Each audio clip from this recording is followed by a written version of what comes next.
Hello friends, இன்றைக்கி முட்டை பணியார தொக்கு எப்படி செய்யலாங்கிறத பார்க்கலாமா? ஒரு கடாயை எடுத்துக்கோங்க. 2 டேபிள் ஸ்பூன் எண்ணெய் ஊற்றிக்கலாங்க. அதில் கடுகு போட்டுக்கோங்க. ஒரு பெரிய வெங்காயத்தை பொடிசாக கட் பண்ணி சேர்த்துக்கோங்க. அது நல்லா வதங்கட்டும். அது கூட ஒரு 3 தக்காளியை கட் பண்ணி அதையும் வதக்கிக்கோங்க. 1 டேபிள் ஸ்பூன் இஞ்சி பூண்டு பேஸ்ட்டு போட்டுக்கோங்க. கருவேப்பிலை சேர்த்துக்கோங்க. நான் இதில் வெறும் மிளகாத்தூளும் சாம்பார் தூளும் போட்டிருக்கிறேன். வதங்கினதுக்கப்புறம் 1 டம்ளர் தண்ணி ஊற்றி கொஞ்சம் உப்பு போட்டு கொதிக்க விடுங்க. அது கூட சைடில் குழி பணியார சட்டியை வச்சுக்கலாம். நான் இதில் 2 முட்டையை புல்லட் மிக்சரில் போட்டு கொஞ்சம் உப்பு மிளகாத்தூளும் போட்டு நல்லா அடின்னு அடிச்சிக்கலாம். அதில் நான் ஒரு வெங்காயமும் பச்சை மிளகாவும் சேர்த்துருக்குறேன். குழி பணியாரக்கல் சூடானதும் அதில் கொஞ்சம் கொஞ்சமாக விட்டு அதை வேக விடுங்க.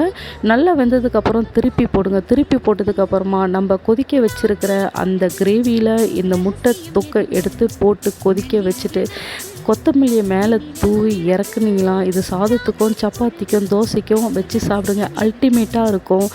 Thank you friends.